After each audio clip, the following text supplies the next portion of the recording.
Hi, ఈ reel కి part 1 చూసారా? సాక్సోఫోన్ స్టోరీ అండ్ కొన్ని ఫన్ ఫ్యాక్ట్స్ ఆఫ్ దినాంత్ గురించి చెప్పాను. ఒకవేళ ఆ రీల్ చూడకపోతే వెంటనే చూసేయండి. అండ్ ఈ రీల్ లో దినాంత్ సిటీలో ఏం ప్లేసెస్ చూడొచ్చు అనేది చెప్తాను. ఫస్ట్ వన్, సిటాడల్ ఆఫ్ దినాంత్ అంటే ఫోర్ట్రెస్. అదొక కోట్ అన్నమాట. పైకి వెళ్ళాలంటే 400 స్టెప్స్ లేదా ఒక కేబుల్ కార్ ఉంది. మీరైతే ఏం చూస్ చేసుకునేవారు? నేనైతే వెళ్ళేటప్పుడు కేబుల్ కార్ లో వెళ్ళి తిరిగి వచ్చేటప్పుడు స్టెప్స్ దిగేసా. Second, Notre Dame church. Cliff కి బ్యాక్ సపోర్ట్ గా ఉంది కదా. థర్డ్, చార్ల్స్ డియాల్ బ్రిడ్జ్. బ్రిడ్జ్ మీద సాక్సోఫోన్ స్టాచ్యూస్ ప్రతి కంట్రీని రిప్రజెంట్ చేస్తూ ఉంటాయి. అండ్ మన ఇండియా లేదనుకోండి, ఉండింటే ఏ కలర్ లో ఉంటుంది అనుకుంటున్నారు? Comment down below. ఇంకా నేను ఈ సిటీలో చేయనివి ఏంటంటే మ్యూసే రివర్ మీద బోట్ రైడ్. ఎందుకంటే అది నాకు అంత వర్తి అనిపించలేదు. అండ్ ఒక మ్యూజియం, అందులో సాక్సోఫోన్ అండ్ దాన్ని కనిపెట్టిన అడాల్ఫ్ సాక్స్ స్టోరీ మొత్తం తెలుసుకోవచ్చు.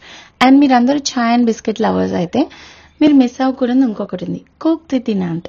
అక్కడ దొరికే ఫేమస్ బిస్కెట్స్ అనమాట. అఫ్ కోర్స్ అక్కడ చాయ్ దొరకదు, కాఫీతో టేస్ట్ చేయొచ్చు. Imagine a beautiful location with a coffee and ఆ బిస్కెట్ తింటూ.